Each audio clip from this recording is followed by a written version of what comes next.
മലയാളത്തിലെ ന്യൂസ് ചാനലുകൾ തമ്മിൽ കടുത്ത മത്സരം നടക്കുകയാണ് എന്ന് കഴിഞ്ഞ 1-2 ആഴ്ചകളിലെ ബാർക്ക് റിപ്പോർട്ട് കണ്ടാൽ മനസ്സിലാക്കും. എല്ലാ കാലത്തും ഏഷ്യാനെറ്റിനായിരുന്നു മേൽക്കൈ, അത് എല്ലാ വിഭാഗത്തിലും. എന്നാൽ അത് ചോദ്യം ചെയ്യപ്പെടുന്നു എന്നർത്ഥം. കഴിഞ്ഞ 2 ആഴ്ചകളിൽ ഏറ്റവും പ്രധാനപ്പെട്ട സെഗ്മെന്റായ കേരള ഓൾ എന്ന സെഗ്മെന്റിൽ 24 ന്യൂസാണ് 1-ാം സ്ഥാനത്ത്. ഇപ്പോഴിതാ 3-ാമത്തെ ആഴ്ചയിലും 24 ന്യൂസ് 1-ാം സ്ഥാനത്ത് തുടരുന്നു. എന്ന് വെച്ചാൽ ഒരു സ്ഥിരത ഇക്കാര്യത്തിൽ 24 ന്യൂസ് കൈവരിച്ചിട്ടുണ്ട് എന്നർത്ഥം. അത് മാർക്കറ്റിങ്ങിൽ അവർക്ക് ഏറെ ഗുണപ്രദമാവുകയും ചെയ്യും. 3 ആഴ്ചകൾ തുടർച്ചയായി 1-ാം സ്ഥാനത്ത് നിൽക്കാൻ കഴിയുന്നു 24 ന്യൂസിന് എന്നത് 24 ന്യൂസിനെ സംബന്ധിച്ച് വളരെ വലിയ വിജയം തന്നെയാണ്. പക്ഷേ അപ്പോഴും അവരുടെ മുന്നിൽ ഒരു വെല്ലുവിളിയുണ്ട്. ആ വെല്ലുവിളി അവരുടെ റേറ്റിംഗ് 1-ാം സ്ഥാനത്ത് നിൽക്കുന്നുണ്ട് എങ്കിലും അവർക്ക് ലഭിക്കുന്ന പോയിന്റ് നിലയിൽ കുറവ് വന്നിട്ടുണ്ട് എന്നത് അവർ നേരിടുന്ന പ്രധാനപ്പെട്ട വെല്ലുവിളിയാണ്. അതേസമയം കേരള ഓളിൽ സംഭവിച്ച മറ്റൊരു അത്ഭുതം, അത് 1-ാം സ്ഥാനത്ത് 24 ന്യൂസ് ആണെങ്കിൽ 2-ാം സ്ഥാനത്തേക്ക് റിപ്പോർട്ടർ TV വന്നിരിക്കുന്നു എന്ന്. 3-ാം സ്ഥാനത്താണ് ഏഷ്യാനെറ്റ്. ഏഷ്യാനെറ്റിനെ സംബന്ധിച്ചിടത്തോളം കനത്ത തിരിച്ചടിയാണ്. 3-ാം സ്ഥാനത്തേക്കൊക്കെ ഏഷ്യാനെറ്റ് വരിക എന്ന് വച്ചാൽ ഏഷ്യാനെറ്റിന്റെ നേതൃത്വത്തിൽ ഇരിക്കുന്നവർക്ക് ഇരിക്കപ്പുറതി ഉണ്ടാകില്ല. അത്രമാത്രം പ്രശ്നങ്ങൾ അവർ ഇപ്പോൾ അഭിമുഖീകരിക്കുന്നുണ്ടാവും എന്നർത്ഥം. എല്ലാ കാലത്തും 1-ാം സ്ഥാനത്ത് നിന്നിരുന്നവർ 3-ാം സ്ഥാനത്തേക്ക് വരിക, അതും തുടർച്ചയായി 2 ആഴ്ചകൾ 2-ാം സ്ഥാനത്ത് തുടരുക, 3-ാമത്തെ ആഴ്ചയിൽ 3-ാം സ്ഥാനത്തേക്ക് വീഴുക എന്ന് വെച്ചാൽ ഏഷ്യാനെറ്റിന് കനത്ത തിരിച്ചടി തന്നെയാണ് ലഭിച്ചത് എന്ന് പറയാതിരിക്കാൻ കഴിയില്ല. ഇത് 33-ാമത്തെ ഈ വർഷത്തെ 33-ാമത്തെ ആഴ്ചയിലെ കണക്കാണ്. ഏറ്റവും ഒടുവിലത്തെ കണക്ക് എന്ന് വെച്ചാൽ ഓഗസ്റ്റ് 10 മുതൽ 17 വരെയുള്ള ആഴ്ച. 10 മുതൽ 17 വരെയുള്ള ആഴ്ചകളിലെ കണക്കാണ് ഇപ്പോൾ പുറത്തു വന്നിരിക്കുന്നത്. അതുപ്രകാരം 24 ന്യൂസ് കഴിഞ്ഞ ആഴ്ചയിൽ 24 ന്യൂസിനുണ്ടായിരുന്നത് 1-ാം സ്ഥാനത്ത് 24 ന്യൂസാണ്, 2-ാം സ്ഥാനത്ത് റിപ്പോർട്ടറാണ്, 3-ാം സ്ഥാനത്ത് ഏഷ്യാനെറ്റാണ്, 4-ാം സ്ഥാനത്ത് മനോരമയാണ്, 5-ാം സ്ഥാനത്ത് മാതൃഭൂമി, 6-ാം സ്ഥാനത്ത് കൈരളി, 7-ാം സ്ഥാനത്ത് ന്യൂസ് 18, 8-ാം സ്ഥാനത്ത് ജനം, 9-ാം സ്ഥാനത്ത് മീഡിയ 1. അങ്ങനെ നിൽക്കുമ്പോൾ 24 ന്യൂസിന്റെ പോയിന്റ് നില അങ്ങനെ നിൽക്കുമ്പോൾ ചാനലുകൾക്ക് ലഭിച്ച പോയിന്റ് നില നോക്കാം. 24 ന്യൂസിന് കേരള ഓൾ എന്ന സെഗ്മെന്റിൽ കഴിഞ്ഞ ആഴ്ച 165.78 ആയിരുന്നു പോയിന്റ്. ഇത്തവണ അത് 157.6 പോയിന്റായി കുറഞ്ഞു. കുറവാണ് രേഖപ്പെടുത്തിയത്. അതുകൊണ്ടാണ് 24 ന്യൂസിന്റെ മുന്നിൽ പ്രധാനപ്പെട്ട വെല്ലുവിളിയുണ്ട്. 1-ാം സ്ഥാനത്ത് തുടരാൻ കഴിയുമോ എന്ന സംശയമുണ്ട് എന്ന് പറയാൻ കാരണം കുറഞ്ഞ പോയിന്റ് 8.52 പോയിന്റിന്റെ കുറവാണ് 24 ന്യൂസിന് ഉണ്ടായിരിക്കുന്നത്. 24 ന്യൂസിന്റെ മുന്നിൽ പ്രധാന വെല്ലുവിളി നിൽക്കുന്നു എന്നർത്ഥം. 2-ാം സ്ഥാനത്ത് റിപ്പോർട്ടർ TV ആണ്. റിപ്പോർട്ടർ TVക്ക് 136.54 ആയിരുന്നു കഴിഞ്ഞ ആഴ്ചയിലെ പോയിന്റ് എങ്കിൽ ഇത്തവണ അത് 149.13.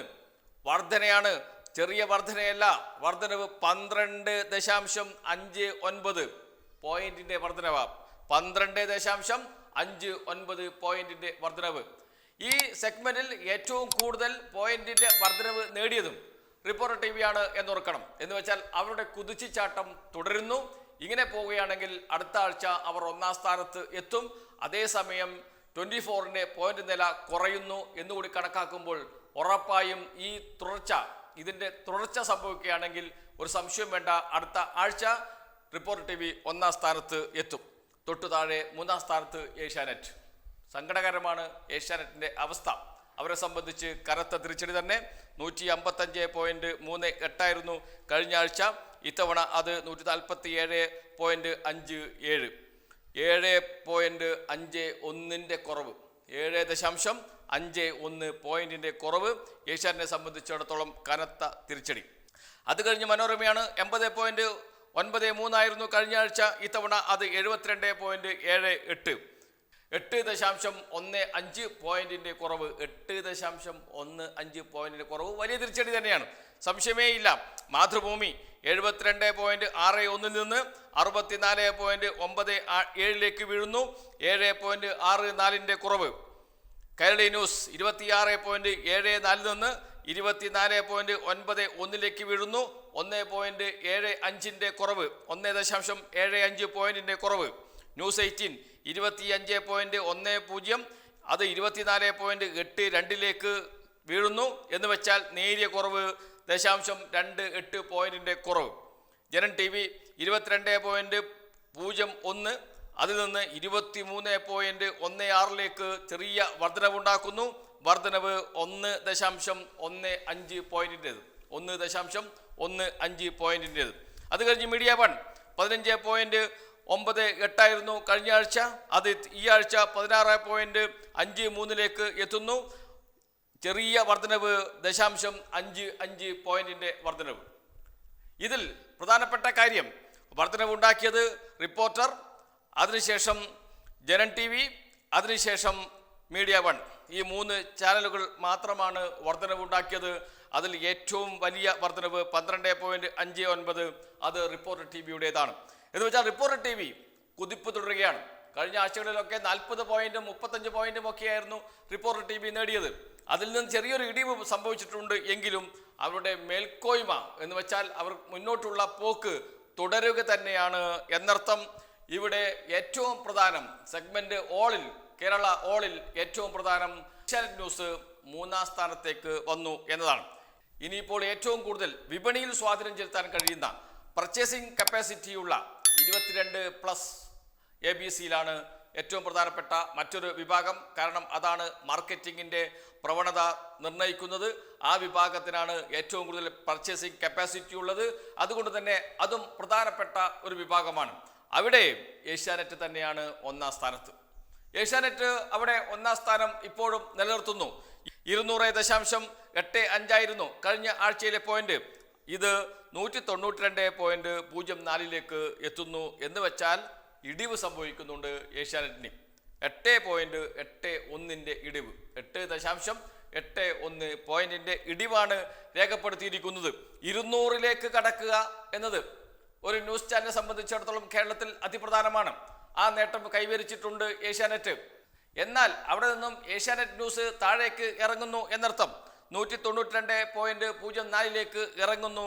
8.81 പോയിന്റിന്റെ കുറവാണ് രേഖപ്പെടുത്തുന്നത് എന്നത് ഏഷ്യാനെറ്റിനെ സംബന്ധിച്ചിടത്തോളം അത്ര ശുഭകരമായ കാര്യമല്ല. ഇനിയിപ്പോൾ 2-ാം സ്ഥാനത്ത് 24 ആണ്. 24 191.51 കഴിഞ്ഞ ആഴ്ചയിലെ പോയിന്റ്. ഇത്തവണ അത് 186.77 എത്തുന്നു. എന്ന് വെച്ചാൽ കുറയുന്നു എന്നർത്ഥം. ഏഷ്യാനെറ്റ് കുറയുന്നു, അതോടൊപ്പം തന്നെ 24 ന്യൂസിന്റെ പോയിന്റ് നിലയിലും കുറവ് വരുന്നു. എത്ര പോയിന്റാണ് 24 ന്യൂസിന് കുറഞ്ഞത്? 4.74 പോയിന്റ്, 4.74 പോയിന്റിന്റെ കുറവ്. എന്ന് വെച്ചാൽ കേരള ഓളിൽ 24 ന്യൂസ് കുറയുന്നു, ഏഷ്യാനെറ്റ് ന്യൂസ് കുറയുന്നു. അതേസമയം ഏറ്റവും പ്രധാനപ്പെട്ട മറ്റൊരു സെഗ്മെന്റായ 22+ ABC-യിലും ഏഷ്യാനെറ്റ് ന്യൂസിന് കുറവ് വരുന്നു, 24 ന്യൂസിന് കുറവ് വരുന്നു. 3-ാം സ്ഥാനത്തുള്ള റിപ്പോർട്ടർ TV ആകട്ടെ, അതാണ് പ്രധാനം. അവിടെ അവർ മുന്നോട്ട് കുതിക്കുന്നു. 15.05 പോയിന്റ് അധികം നേടിക്കൊണ്ട്, 15.05 പോയിന്റ് അധികം നേടിക്കൊണ്ട് ആ സെഗ്മെന്റിൽ റിപ്പോർട്ടർ TV കുതിക്കുന്നു എന്നർത്ഥം. എന്ന് വെച്ചാൽ റിപ്പോർട്ടർ TVയെ സംബന്ധിച്ച് ഒരു കുതിച്ച് ചാട്ടത്തിന്റെ കാലമാണ്. നോക്കൂ, ഏഷ്യാനെറ്റ് 200 നിന്ന് 192 8 പോയിന്റിന്റെ കുറവ്. 24 ന്യൂസ് 191 നിന്ന് 186 4 പോയിന്റിന്റെ കുറവ്. റിപ്പോർട്ടർ TV 159 നിന്ന് 174 കുതിക്കുന്നു. 15 പോയിന്റിന്റെ വർധനവ് എന്നർത്ഥം. ചെറിയ കാര്യമല്ല ഇത്. ഏഷ്യാനെറ്റ് അവരുടെ വ്യൂസിൽ ഒരു കുറവ് എല്ലാ സെഗ്മെന്റിലും, പ്രധാനപ്പെട്ട ഈ 2 സെഗ്മെന്റിൽ കാണിക്കുമ്പോൾ റിപ്പോർട്ടർ TV മാത്രമാണ് ഒരു കുതിച്ചുചാട്ടം നടത്തുന്നത് എന്നർത്ഥം. ഇങ്ങനെ പോയാൽ സംശയം വേണ്ട, റിപ്പോർട്ടർ TV 1-ാം സ്ഥാനത്തേക്ക് എത്തും. അത് തന്നെയാണ് ഈ പ്രവണത കാണിക്കുന്നത്. ഏതായാലും കേരളത്തിലെ വമ്പന്മാർ എന്ന് പറയുന്ന ന്യൂസ് ചാനലുകൾക്കെല്ലാം തിരിച്ചടി ഉണ്ടാകുന്നു. താരതമ്യേന പുതുമുഖമണിഞ്ഞു വന്ന റിപ്പോർട്ടർ TVക്ക് കുതിച്ചുചാട്ടമുണ്ടാകുന്നു. 24 ന്യൂസ് 1-ാം സ്ഥാനത്ത് 3 ആഴ്ച തുടരുന്നു. പക്ഷേ അവർക്ക് പോയിന്റ് നിലയിൽ കുറവ് സംഭവിക്കുന്നു. എന്നാൽ ഒരു കുറവും സംഭവിക്കാതെ മുന്നോട്ട് കുതിക്കുകയാണ് റിപ്പോർട്ടർ TV ചെയ്യുന്നത്. പക്ഷേ റിപ്പോർട്ടർ TVക്ക് കഴിഞ്ഞ ആഴ്ചയിലുണ്ടാക്കിയ മുന്നേറ്റം ഇത്തവണ തുടരാൻ കഴിഞ്ഞില്ല എന്നത് അവരെ സംബന്ധിച്ചും ഒരു പ്രധാനപ്പെട്ട വെല്ലുവിളി തന്നെയാണ്.